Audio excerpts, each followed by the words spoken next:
آفاق فاروقی نئے پروگرام کے ساتھ دیر یوں ہو گئی کہ خان صاحب کا خطاب آ رہا تھا حسب معمول، اب تو روٹین ہو گیا اور شاید آخری خطبہ تھا خان صاحب کا جانے سے پہلے۔ 40 منٹ خود بولے، 40-42 منٹ، 2 منٹ تک تلاوت، اس کا ترجمہ، 1 منٹ ترانہ، تو یہ 45 منٹ کا پیور ٹوٹل کمپلیٹلی ایپیسوڈ تھا۔ بہت غور سے سنا، نہ چاہتے ہوئے بھی، کہ جانے شاید کوئی نئی بات کہہ جائیں، پہلی بار چونکا دیں، حیران کر دیں۔ کچھ نہیں تھا، وہی تھا سب کچھ، ریاست مدینہ، میں اور بس میں۔ پہلے بھی کبھی کہا تھا کہ دانش، عقل، فہم، وزڈم اور نرگسیت اور یہ میں، غرور، تکبر کبھی ایک جگہ جمع نہیں ہو سکتے، یہ پاسبل ہی نہیں ہے۔ پھر آپ نے یہ سینگ بھی کہیں نہ کہیں سنی ہوگی کہ امید لگا کر اس کو کمپلیٹلی کنٹینیو قائم رکھنا دنیا کا سب سے بڑا نشہ ہے۔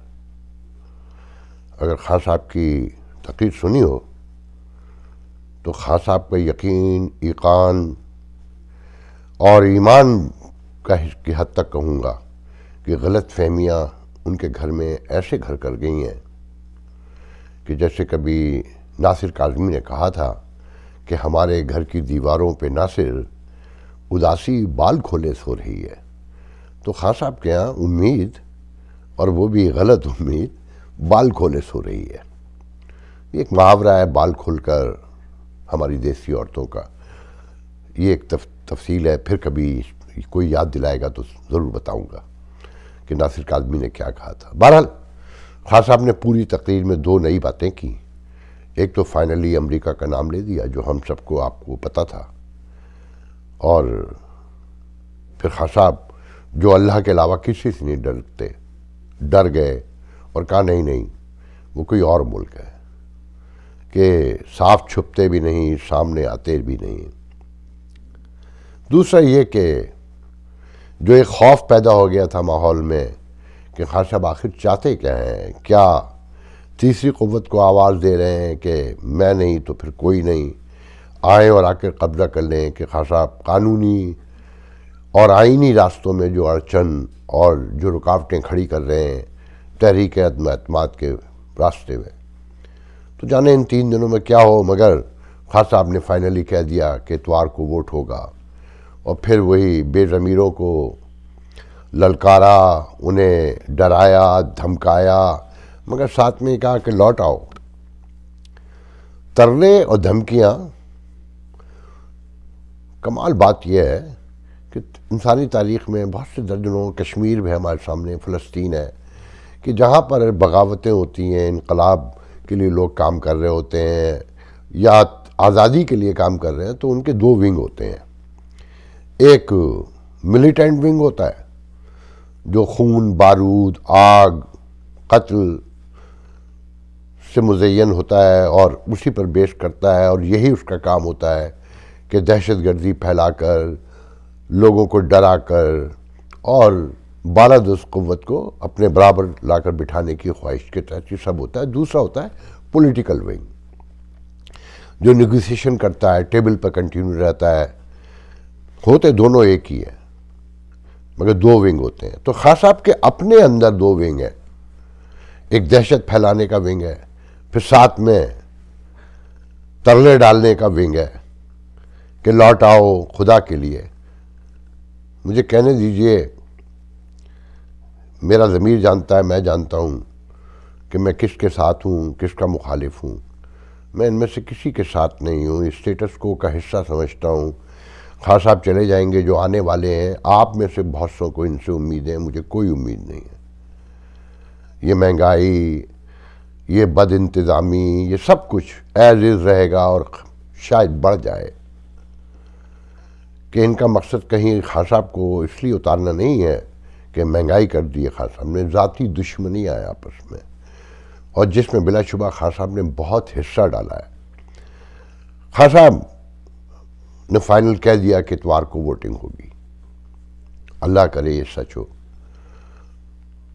سب کو پتہ ہے کہ اسکور کیا ہے، گیم کا نمبر کیا ہے اور کون کہاں کھڑا ہے۔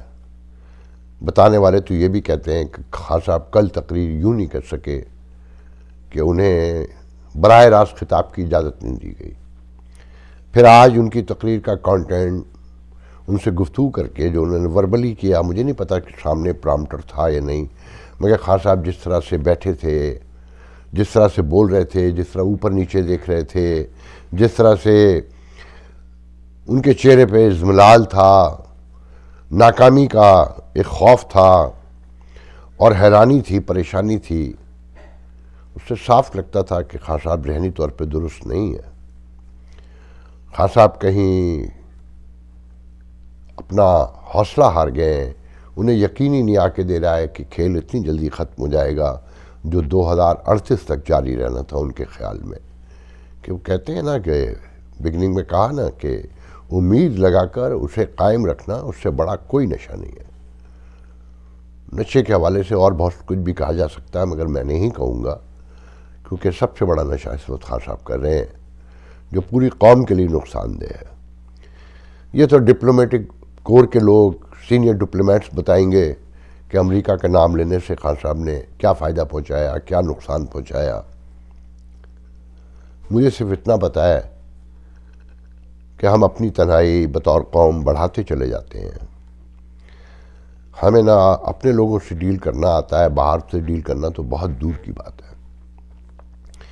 کبھی ہم زیادہ ایکسپیکٹ کرتے ہیں، کبھی ہم اپنی ویلیو ہی نہیں لگا پاتے، ہمیں پتہ ہی نہیں چل پاتا کہ یہ کون سا موقع تھا، اس میں ہم کیا لے سکتے تھے اور کیا دینا ہے اور کتنا دینا تھا اور کتنا دے دیا، اور دینا بھی تھا کہ نہیں دینا تھا، کہ کہاں کھڑے ہونا تھا، کہاں لڑ جانا تھا، کہاں اڑ جانا تھا، کہاں رک جانا تھا، کہاں مڑ جانا تھا۔ نہیں، ہمیں کبھی پتہ ہی نہیں چلا، ہم نے سیکھا ہی نہیں، کیونکہ آزادی جڑی ہوتی ہے صدیوں سے، نسلوں سے، خون میں ہوتی ہے، پھر تعلیم، شعور، ادراک سب جمع ہونا کہیں ہو تو ہم اپنی آزادیوں کی حفاظت کر سکتے ہیں، یا اسے حاصل کر سکتے ہیں، یا اسے مینٹین کر سکتے ہیں۔ آپ صرف یہ دیکھیں کہ 3 روز میں ڈالر 2 روپے سے زیادہ بڑھا ہے۔ اسٹیٹ بینک کا جو ریزرو وائو ہے ڈالرز کا، وہ 2.5 سے 3.25 بلین ڈالر ابھی میں نے دیکھا کہ نیچے گر گیا ہے۔ جو ٹوٹل ریزرو وائو ہیں وہ تقریباً 6 بلین کے قریب کم ہو گئے ہیں۔ چائنا کی جو پیمنٹ تھی وہ روک دی گئی ہے، اور بہت کچھ ہو رہا ہے جس کا خمیازہ آپ اور میرے بہن بھائی، ماں باپ، دوست، ماں باپ تو ہے نہیں، دوست، رشتہ دار، محلے والے، شہر والے، ملک والے بھگتیں گے کہ نہ خان صاحب جو ایکسرسائز 4 گھنٹے کرنے کے بعد اتنا بہت سا کھاتے ہیں، ان کے کھانے میں کوئی فرق پڑے گا، اور نہ شہباز شریف کے، نہ زرداری کے، نہ جنرل باجوہ کے، اور نہ پشاور کے کور کمانڈر کے۔ ان کی گاڑی میں گیس بھی ہوگی، ان کا فریج بھی بھرا ہوگا، سزا تو آپ لوگوں کو ملے گی، کیونکہ آپ لوگ آوے آوے جاوے جاوے یا آپس میں لڑنے میں مصروف ہیں۔ آپ کو اندازہ ہی نہیں ہے کہ آنے والے دن دنیا بھر میں کیا لے کر آنے والے ہیں، مہنگائی کہاں جائے گی، کیسے لوگ زندہ رہیں گے، اور پھر پاکستان جیسے تیسری دنیا کے لوگ جہاں نہ کوئی حکمرانی ہے، جہاں نہ کوئی نظام ہے، جہاں نہ کوئی اخلاقیات بچی ہیں اب، اور نہ کوئی روایات۔ جب سب کچھ بکھر جائے تو سب سے پہلے معیشت بکھرتی ہے۔ خان صاحب جو آج کہہ کر چلے گئے، نوجوانوں کو بار بار مخاطب کرتے ہیں، وہ نوجوان جو سوشل میڈیا پر صرف بحث میں، گالی گفتاری میں مصروف ہیں، کیونکہ انہیں کسی نے گائیڈنس ہی نہیں دی، ریاست نے انہیں کبھی اہمیت ہی نہیں دی، انہیں جانا ہی نہیں کہ ان سے ہی ہماری نسلیں سدھرنی ہیں اور سدھرتی ہیں اور سدھریں گی آئندہ بھی، اور ہماری ذمہ داری ٹورڈس نوجوان کیا ہے، انہیں ہم نے کیا تربیت دینی ہے۔ میں یہاں گفتگو کو اس لیے روکتا ہوں اس موضوع کو کہ اتوار تک سب سامنے آ جائے گا، اس سے زیادہ میرے پاس کوئی ایسی معلومات بھی نہیں ہے. بس دعا کرنا چاہیے کہ اللہ تعالیٰ یہ مرحلہ ساتھ خیریت کے گزار دے اور ہمارے آپ کے شعور میں اضافہ کرے. میں ایک اہم موضوع پر اور گفتگو کرنا چاہتا ہوں کہ جو ایم کیو ایم نے معاہدہ کیا ہے پیپلز پارٹی سے، وفاق سے، تو اس پر ایم کیو ایم کے خلاف اور حمایت میں بہت سی باتیں. دیکھیں، میں نے ایم کیو ایم کی پہلے کبھی حمایت نہیں کی، کبھی بھی، مگر جہاں اچھائی ہو اسے بیان کرنا چاہیے. جیسے برائی کے بارے میں بولا جاتا ہے نا، تو اچھائی دیکھ کر بھی بخل سے کام نہیں لینا چاہیے اور برملا اظہار کرنا چاہیے. سب سے پہلے تو میں یہ آپ کو بتا دوں کہ میں نے خالد مقبول صدیقی کو 10 سال دیکھا ہے. میں اپنی ضمیر کی پوری روشنی میں یہ کہہ سکتا ہوں کہ وہ ایک انتہائی ایماندار، سادہ، بے لاگ لپٹ آدمی ہے. انہوں نے 10 سال امریکہ جیسے ملک میں انتہائی کشمہ پرسی میں گزارے، نوکریاں کیں، جو کچھ بھی کیا. بس میں یہ کہہ سکتا ہوں کہ وہ ایک ایماندار آدمی ہے اور انہیں اردو بولنے والوں کا بہت درد ہے. انہوں نے اپنے خاندان کی، وہ ایک امیر فیملی سے تعلق رکھتے تھے، اپنے خاندان کی ایک ایک چیز بکوا دی اس سیاست کے لیے. میں ان کی سسرال کو سے بھی واقف ہوں، ان کی شریف النفسی بھی بیان کر سکتا ہوں، مگر میں یہاں نہیں کروں گا. میں صرف یہ کہوں گا کہ ایم کیو ایم نے یہ معاہدہ پوری ایمانداری سے، پوری نیک نیتی سے اور پورے اپنے شعور اور سیاسی بصیرت کے ساتھ کیا ہے، جس کے نتائج آنے والے دنوں میں آپ کو پتہ چلیں گے. غلطیاں بھی ہوئی ہوں گی، انسان ہے، انسانی تاریخ غلطیوں سے بھری ہوئی ہے. ہم اچھی باتیں، اچھے فیصلے یاد رکھتے ہیں، غلط فیصلے، غلط باتیں ہمیں یاد رہ جاتے ہیں کہ یہی انسانی سرشت ہے. دیکھیں، آج ڈیٹیل سے بات کرنے کا موقع نہیں ہے جو حالات ہیں، مگر اس معاہدے کے حوالے سے ایک مہم کمپین لانچ ہوئی ہے ٹویٹر پہ، فیس بک پر، کہ جناب کوٹا سسٹم ختم کرنے کی کیوں نہیں بات کی. 35 سال ہو گئے ایم کیو ایم اسی نام پر آئی تھی. درست صحیح ہے، کئی مواقع ایسے آئے کہ ایم کیو ایم کوٹا سسٹم ختم کروا سکتی تھی، اور شاید یہ بھی ایک بہترین موقع تھا کوٹا سسٹم کو ختم کروانے کا. اول تو جس تیزی سے سارے مطالبات مانے گئے ہیں، میرے ایم کیو ایم کے اپنے بہت خدشات ہیں، میری بہت سے لوگوں سے گفتگو ہوئی ہے، میرے شدید ترین ہے. میری اس پہ ایک کانسپریسی تھیوری بھی ہے جس پر میں آنے والے 1-2 دن میں گفتگو کروں گا. مگر ایم کیو ایم نے اس نازک موقع کو بھی، جیسے کہا جاتا ہے نا، کولڈ وار کے خاتمے کے موقع پر جب ہم امریکہ کی مدد کر رہے تھے تو ہم بہت کچھ مانگ سکتے تھے، مگر ہمیں شعور نہیں تھا. تو پیپلز پارٹی، مسلم لیگ نون اور اپوزیشن کی جماعتیں، ان کے لیے یہ وہی موقع ہے جیسے امریکہ کے لیے افغانستان میں روس کو شکست دینے کا وقت تھا. تو ایم کیو ایم اس پوزیشن میں جس میں اس وقت پاکستان تھا کہ اس کے بغیر وہ جنگ نہیں جیتی جا سکتی تھی. تو ایم کیو ایم یہ کوٹا سسٹم بڑی آسانی سے ختم کروا سکتی تھی. ایک تو یہ ذہن میں رکھیں کہ کوٹا سسٹم ختم کرنا وفاق کا معاملہ ہے، یہ اتنا آسان نہیں تھا، وعدہ لیا جا سکتا تھا. مگر ایم کیو ایم نے کیوں ایسا نہیں کیا، ایسی کوئی کوشش ہی کیوں نہیں کی، اس کی وجہ میں بتاتا ہوں. دیکھیں، آبادی کا تناسب دیکھیے. سندھ میں 5.25 کروڑ شاید آبادی ہے. سپریم کورٹ بھی مانتی ہے، خود پیپلز پارٹی بھی مانتی ہے، اور سبھی حلقے مانتے ہیں کہ کراچی کی آبادی 3.5 کروڑ ہے. تو پیچھے کتنے بچے؟ 2.25 کروڑ. اب 3.5 کروڑ میں ایک تنازع ہے، ایک بحث ہے، اختلاف ہے کہ کراچی میں اہل اردو کتنے بولنے والے ہیں. ایم کیو ایم تو 70% کلیم کرتی، پر مجھ جیسے بھی نہیں مانتے کہ that's not true. M Q M کا آرگومنٹ یہ ہے کہ کراچی میں جو باقی قومیتیں رہتی ہیں ان کی ایک بڑی اکثریت پردیس کے طور پر کراچی کو لیتی ہے، اور ان کے پاس ڈومیسائل نہیں ہے، جو ایک بہت بڑا اختلاف بھی ہے، جو معاہدے میں بھی شامل ہوا ہے کہ جعلی ڈومیسائل کا تدارک کیا جائے گا۔ تو ایم کیو ایم کا خیال یہ ہے کہ ایک بہت بڑی تعداد ہے کراچی میں رہنے والوں کی، جو جیسے ہم پاکستانی دبئی میں رہتے ہیں، مڈل ایسٹ میں کے ملکوں میں رہتے ہیں، کہ نوکری کی پیسے کمائے چلے گئے، تو جو کراچی میں دیگر قومیتیں وہ بھی اسی نظریے کے تحت کراچی میں وہ حصے دار نہیں ہیں، پارٹنر نہیں ہیں، شراکت دار نہیں ہیں، پٹھانوں کے علاوہ ان کی ایک بڑی آبادی، مگر وہ ایم کیو ایم سے تعداد میں، تعلیم میں، دیگر معاملات میں پیچھے ہیں۔ تو اس کا فائدہ 40-60 کا اگر ریشو نکالا جائے تو مقامی سندھیوں سے زیادہ اردو بولنے والوں کو پہنچتا ہے، 40%، بڑا نمبر ہے۔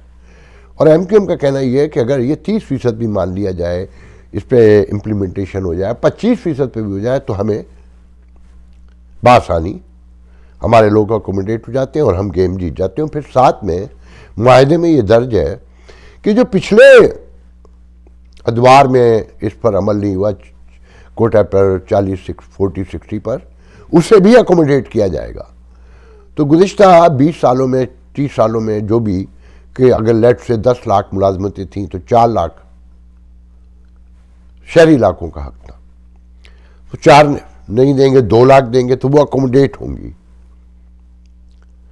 As per promise. پھر ساتھ میں ایم کیو ایم کے دانشوروں کا خیال ہے کہ دیکھیں جو سندھ ہے، اندرون سندھ، اس میں تعلیمی نظام انتہائی کمزور ہے۔ وہاں جس بچے کو 40 نمبر ملنے چاہیے تھے، وہاں 85 دیے جاتے ہیں سسٹم میں آگے لانے کے لیے۔ کوئی میرٹ نہیں ہے، دیانتداری نہیں ہے۔ اور کراچی کے جو استاد ہیں یا اردو بولنے والوں کے، وہ میرٹ پر قائم رہتے ہیں، دین، ایمان، ہر چیز لے آتے ہیں کہ نہیں جناب، میں اپنے آپ سے، اپنے ضمیر سے بےمانی نہیں کروں گا، یہ بچہ 40 کا مستحق بھی پورا نہیں نظر آتا ہے، اسے 38 دوں گا۔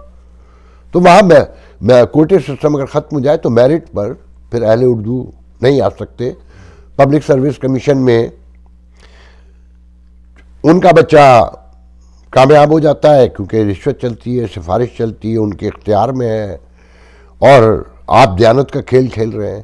تو ان ساری چیزوں کو دیکھ کر میری رائے بھی یہ ہے کہ میں اس پر تو بحث نہیں کروں گا کہ اندرون سندھ کا سسٹم، تعلیمی سسٹم کیا ہے، وہ مارکنگ کیسے کرتے ہیں، دیانت ہے، صداقت ہے کہ نہیں، ایمانداری، میرٹ ہے کہ نہیں، مگر یہ درست ہے کہ 40 اور 40-60 کا ریشو نکالا جائے تو اردو بولنے والوں کو زیادہ فائدہ ہے اگر اس پر عمل کیا جائے۔ اس کے ساتھ متروکہ املاک کے حوالے سے بھی ڈالا گیا ہے پہلی بار 74 سالوں میں، کہ جناب جو زمینوں پر قبضے کی کہانی ہے 74 سال کی اندرون سندھ، یہ ایک بڑی پیش رفت ہے، بڑا تاریخی اقدام ہے، اس سے پہلے کبھی نہیں ہوا۔ پھر اندرون سندھ سے لے کر کراچی تک، ہر پوسٹنگ سے لے کر اسکول، کالج، ہر ایشو پر مشاورت کو تسلیم کیا گیا ہے۔